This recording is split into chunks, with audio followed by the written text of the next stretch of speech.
ورحمۃ اللہ وبرکاتہ۔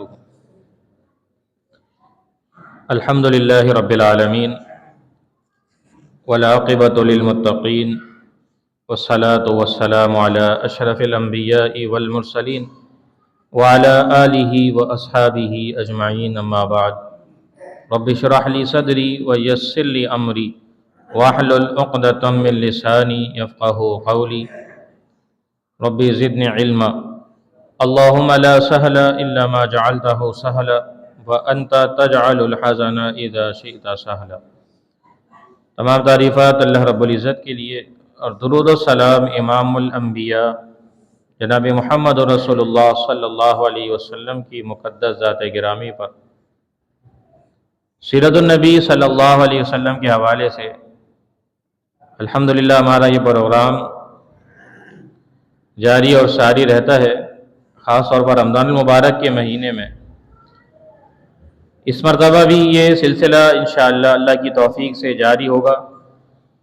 ایک دن اس میں ہم سیرت صحابہ کے حوالے سے بھی جاننے کی کوشش کریں گے، کیونکہ صحابہ کرام کی سیرت کو جاننا، صحابہ کے کارنامے، ان کی فضیلتیں، یہ بھی ہمیں معلوم ہونا چاہیے، خاص طور پر خلفائے راشدین اور عشرہ مبشرہ کے حوالے سے۔ تو جمعرات کا جو دن ہوگا، اس میں انشاءاللہ ہم صحابہ کرام کے حوالے سے کچھ معلومات جاننے کی کوشش کریں گے۔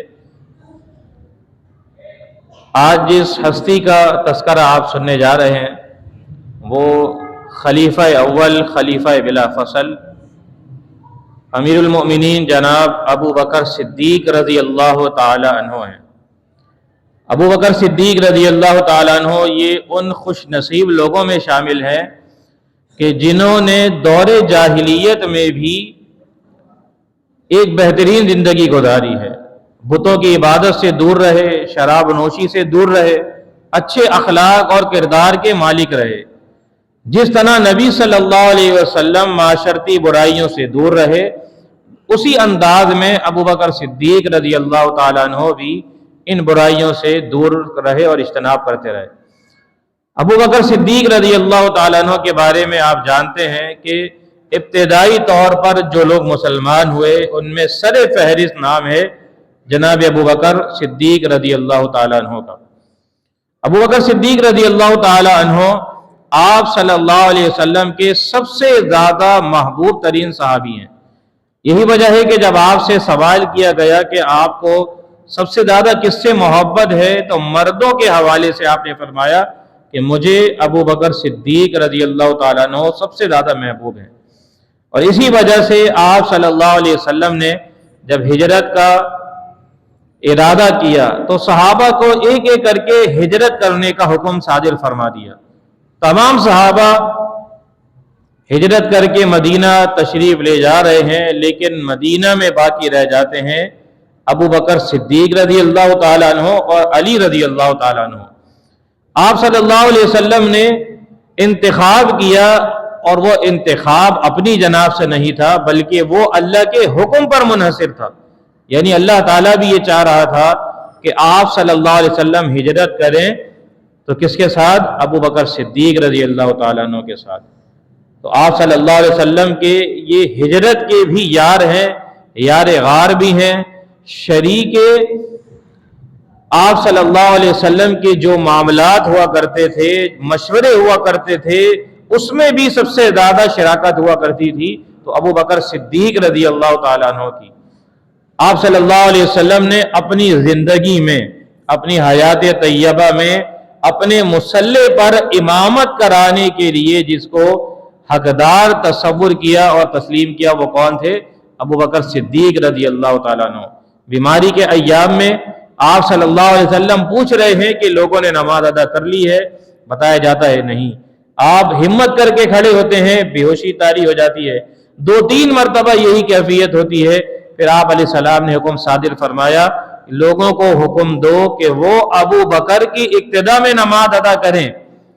آپ صلی اللہ علیہ وسلم کے اس فرمان میں اشارہ موجود تھا کہ میرے بعد اگر کوئی خلیفہ بننے کا اہل ہے تو وہ کون ہے؟ ابو بکر صدیق رضی اللہ عنہ۔ اور یہی وجہ ہے کہ آپ صلی اللہ علیہ وسلم کے اس دنیا سے چلے جانے کے بعد صحابہ کرام نے متفقہ طور پر جس شخصیت کا انتخاب کیا تو وہ اور کوئی نہیں بلکہ ابو بکر صدیق رضی اللہ تعالیٰ عنہ ہی تھے۔ تمام صحابہ ان کی خلافت کے اوپر متفق ہو گئے، کیونکہ اللہ کے نبی صلی اللہ علیہ وسلم کے ساتھ ساتھ اگر کوئی رہا کرتا تھا تو وہ یہی ابو بکر صدیق رضی اللہ تعالیٰ عنہ تھے۔ خلیفہ بننے کے بعد بلکہ نبی صلی اللہ علیہ وسلم کی وفات کے موقع پر ہی بڑے ہی حکمت کے انداز کے ساتھ، بڑے ہی دلیرانہ انداز کے ساتھ صحابہ کرام کو نصیحت فرماتے ہیں، اور اس موقع پر فرما رہے ہیں قرآن مجید آل عمران کی آیات تلاوت کرتے ہیں اور لوگوں کو نصیحت کرتے ہیں۔ صحابہ بڑے پریشان تھے۔ عمر فاروق رضی اللہ تعالیٰ عنہ تلوار نکال کر کھڑے ہوئے ہیں کہ جس نے کہا اللہ کے نبی علیہ السلام فوت ہو گئے ہیں میں اسے قتل کر دوں گا۔ یہ تو کوہ طور پر جس طرح موسیٰ علیہ السلام گئے تھے اللہ سے ملاقات کے لیے گئے ہیں، حواس واختہ ہو چکے تھے، ہوش و حواس کھو بیٹھے تھے۔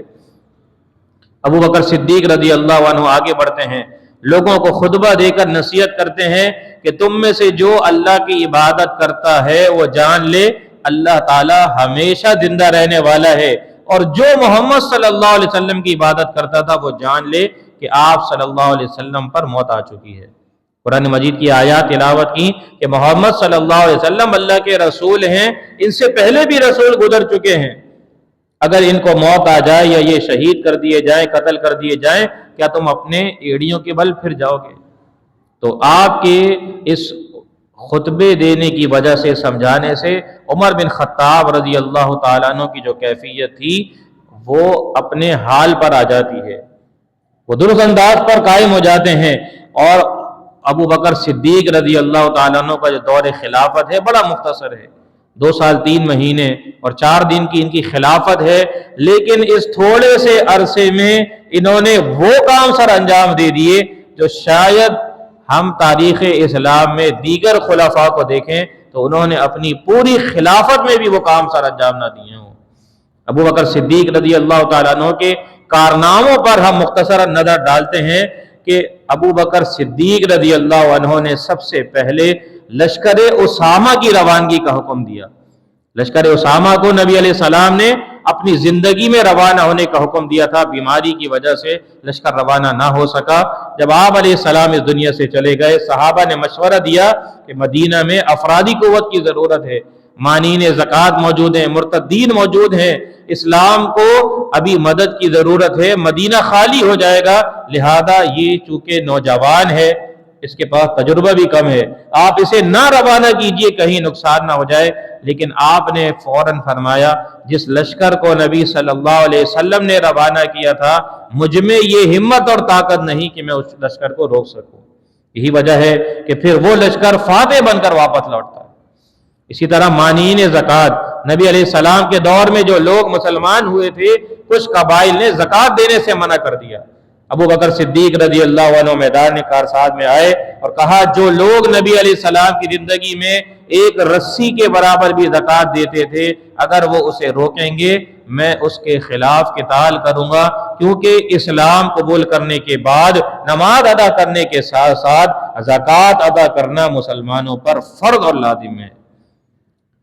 اسی طرح مرتدین، وہ لوگ جو دار اسلام میں کسی خوف کی وجہ سے داخل ہوئے تھے، مختلف قبائل دین اسلام سے پھرنا شروع ہو گئے، اس موقع پر ابو بکر صدیق رضی اللہ تعالیٰ عنہ ان کے خلاف قتال کرتے ہیں اور کچھ لوگوں کو واپس دار اسلام میں داخل بھی کروایا، وہ توبہ طائب بھی ہوئے۔ اسی طرح ایک بہت عظیم حادثہ پیش آیا اور وہ مسیلمہ کذاب کا تھا جو یمامہ کا رہنے والا ہے اور اس نے نبوت کا اعلان کر رکھا ہے۔ اب وہ نبی ہونے کا اعلان کر بیٹھا ہے اور لوگ اس کے ماننے والے بھی تیار ہو چکے ہیں، ایک بہت بڑی تعداد ہے جو اس کو نبی اور رسول ماننے پر تیار ہیں۔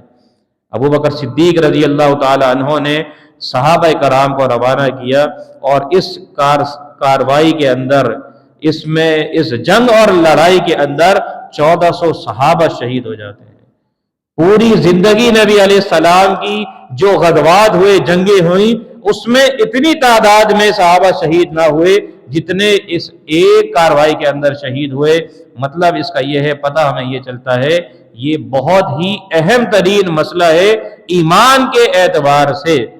اگر نبوت کا کوئی دعوے دار پیدا ہو جائے اور جھوٹا نبی بننے کا دعویٰ کر بیٹھے، کیونکہ نبی علیہ السلام کے بعد جو بھی نبوت کا دعویٰ کرے گا وہ جھوٹا اور کذاب ہوگا۔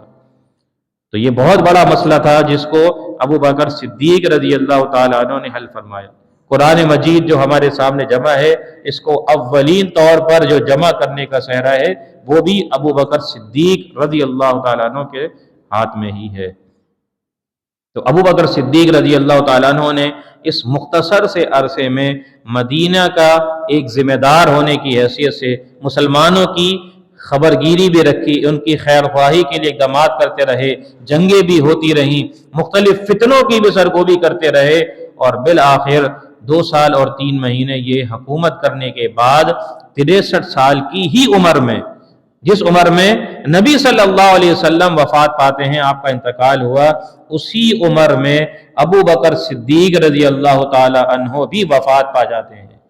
اور اللہ تعالیٰ نے جس طرح دنیا میں یہ دونوں ساتھی ساتھ ساتھ تھے، ابو بکر اور نبی صلی اللہ علیہ وسلم، اسی طرح مرنے کے بعد قبر میں بھی اللہ تعالیٰ نے دونوں کو اکٹھا فرما دیا کہ آپ صلی اللہ علیہ وسلم کے حجرے میں دائیں جانب جس کی قبر ہے تو وہ ابو بکر صدیق رضی اللہ تعالیٰ عنہ کی ہے۔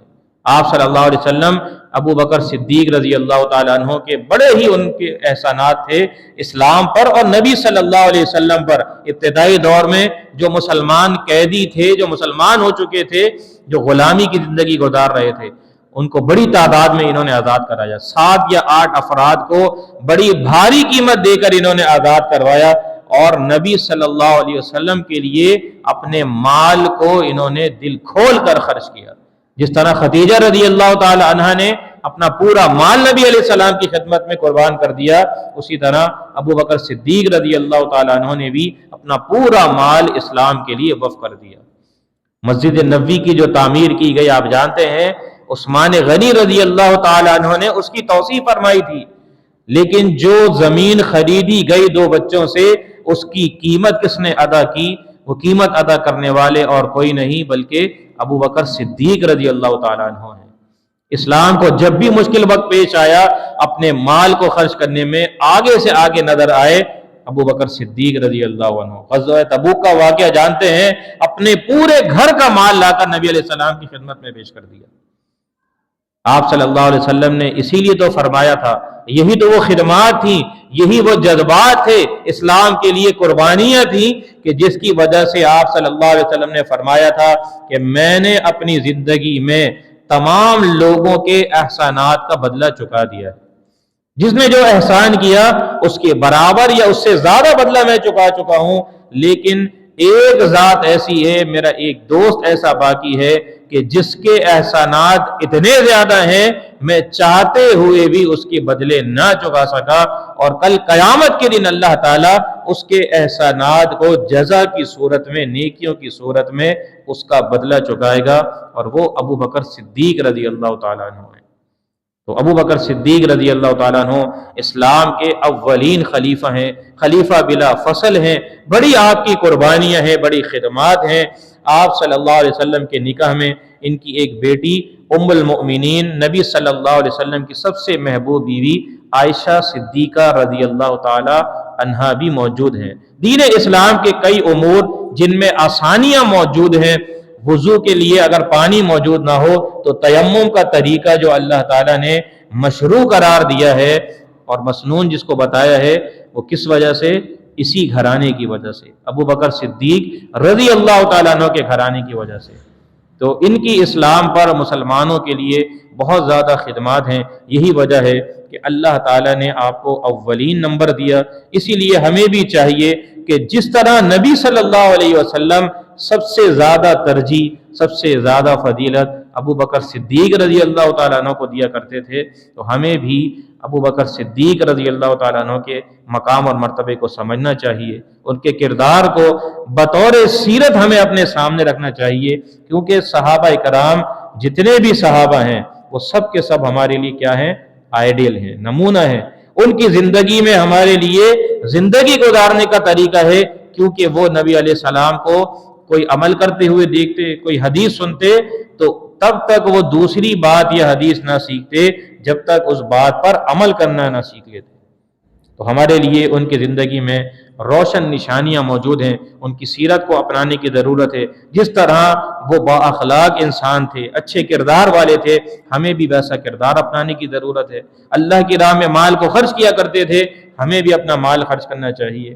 دین اسلام کے لیے جہاں اپنی زندگی کو وقف کر دیا، ہمیں بھی اپنی زندگی کا کچھ نہ کچھ حصہ اللہ کی راہ میں ہمیں وقف کرنا چاہیے۔ دین سیکھنے اور سکھانے کے لیے یہی چیزیں کل قیامت کے دن ہماری انشاءاللہ کامیابی کا بھی باعث بنیں گی۔ اللہ تعالی ہمیں تمام صحابہ کی محبت نصیب فرمائے۔ وآخر دعوانا ان الحمد للہ رب العالمین۔